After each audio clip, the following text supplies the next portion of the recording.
France in 2007, the UK Ministry of Defence 2007 to 2009, and Denmark in 2009. So we are officially putting forward a call today for one or more of the 192 UN member nations to come forward and to take up the commitment of the UN General Assembly President and senior officials in the Secretariat to shepherd through the resolution. Thank you. And of course, available afterwards for any questions. The press release is up here. All right, before we move to the last segment of this press conference, I want to bring somebody forward. Cheryl, would you please come up? This press conference is held after every X conference, which is, we've had our 5th one. And I think it's important, I wanted to acknowledge somebody. The host of every one of the X conferences has been Miss Cheryl Jones. And the reason I brought her up here is that Ms. Jones is a television journalist and former CNN news anchor, one of the early pioneers of women news anchors. And she became interested and knowledgeable about the issue and had the courage to look into it and measure it, and as a result became involved and has lent her prestige and her background to us for 5 years, and I hope we'll continue to do so. But I wanted you to know about Cheryl. You want to say a couple things? Sure, please. Absolutely. Thank you so much for being here this morning, and I just want to say and reiterate something that you have already heard this morning, and that is that this story is absolutely the most important story of our time. And were it not for the courage of the people that you've heard from this morning, we wouldn't be here at this stage. We've been through times of seeing the story being ignored, ridiculed, discredited. The experiences that the people that you've heard from have been unbelievable. You've just heard a bit of it this morning. But the courage that the people that you've heard speak, what brings them to this day, those stories are just unbelievable. And we can only imagine, not having walked on the moon myself and not having been through the experiences of the people you've heard from, Major Torres. I can't even begin to even comprehend what they must have experienced. But having been in the television news business myself, I think I know a little bit about a good story, and I know from your presence here this morning you do as well.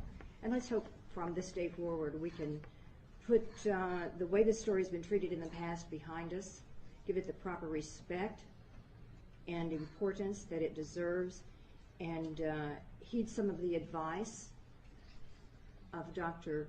Edgar Mitchell, and really look at it seriously, study the material, and listen to what's being made available to you. And again, thank you this morning. Thank you, Cheryl.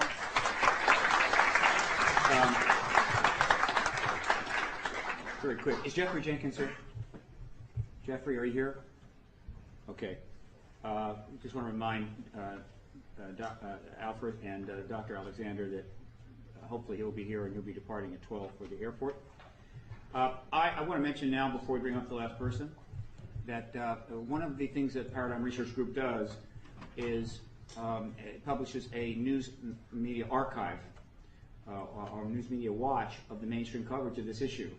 And at the ParadigmResearchGroup.org website, you can, if you can plow through the vast amount of material there, you will find the News Media Archive link, and you will go there. Currently, we have 2,800, I forget, 2,400 mainstream, non-paranormal, non-alternative press, English language articles from around the world up there, going back to 1947. But what's notable is that starting in 1996, something started, 2006, I'm sorry, something happened. And the number of articles we logged in was about 476. Then, using the same resources, the next year they jumped to, I think, it was 176 to 476. and then 2008 to 1,200, and in 2009 we're on a pace for 2,000 articles on the subject. I've read them all, and approximately 1 in 100 is what I would call a hit piece or a ridicule piece. Not that anything can't be hit or ridiculed, of course it can, but 1 in 100 is quite extraordinary. I can assure you that something has happened at the editorial offices of newspapers and television. They have made decisions that, yes, we will go here, we will look at this, we will interview, we will talk, we will cover everything, books, conferences, reports, other developments. It's extremely important. I'm very pleased to see the great Fourth Estate coming around and getting into this and doing their job here. I think they will be very richly rewarded for doing that. Now, our last presenter is in the nuts and bolts, right? You've had, this is advanced stuff coming up, folks. You had very basic but incredibly implicative information. Once you get into this, though, there's so much. And one of the areas is, of course, evidence, tangible evidence. This gentleman, Dr. Roger Leir, is the leading researcher in the world on the removal of alleged implants or artifacts from individuals who believe they have had contact. The number of reports of contact, direct, including abductions, are in the tens and tens of thousands. They are filling the filing cabinets of researchers all over the world. And the numbers could even be at 100,000. Many, many hundreds of these reports have been extensively written up. Many thousands have been investigated. The material is out there. Review it at your leisure. But one of the aspects that is reported all over the world is this concept of implants.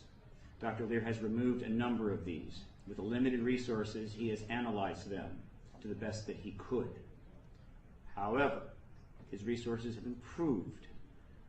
And recently, an individual, a working engineer who I have met, a very fine individual who could not be here because the stress of coming public in a very public fashion was so great that he became physically ill. And the stress included, of course, dissension within the family, which is, of course, a result of the truth embargo.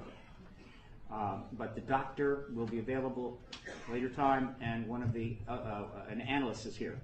An implant was removed of extraordinary nature, a breakthrough really, and Dr. Leir is here to tell you about it. Now, we're not, as all of the other speakers that you saw tonight, presenters, he spoke at the X conference at length, an hour and a half. There's a DVD that has been made of that. What he's trying to convey is complex and difficult. There's no time here for a lecture. So if you want to really get into this, you're going to have to get with him and you're going to have to spend some time. But to the best that he can, he is going to present the essence of this breakthrough to you today, and then it's up to you to decide whether you think this is news. I have a good hunch you're going to make the right decision. Dr. Leir, come up, and if there's anything you need for me to help you in terms of setting up the presentation. And he will be accompanied by Alex Moser, one of a number of analysts, high level, that have examined this artifact and derived the information. Thank you. Thank you, Steve. Good morning, ladies and gentlemen. As Steve outlined, I'm involved in research in just a very small portion of the field of ufology, and we've made some startling discoveries in the subject of alien abduction. Now, let me preface my remarks by saying if there was anyone present in this room or interested in reporting this information to the public that thinks that my remarks are funny, I think you're in the wrong place. With that being said, those of you that have press packets, I refer you to slide number 1. The Roper poll, which was done in 2003, indicated that there was approximately 2% of the American population that was involved in alien abduction. We believe that's a conservative figure, and if you multiply this by the population of the world, we're not talking about tens of thousands, but we're talking about multi-millions of individuals. Some of these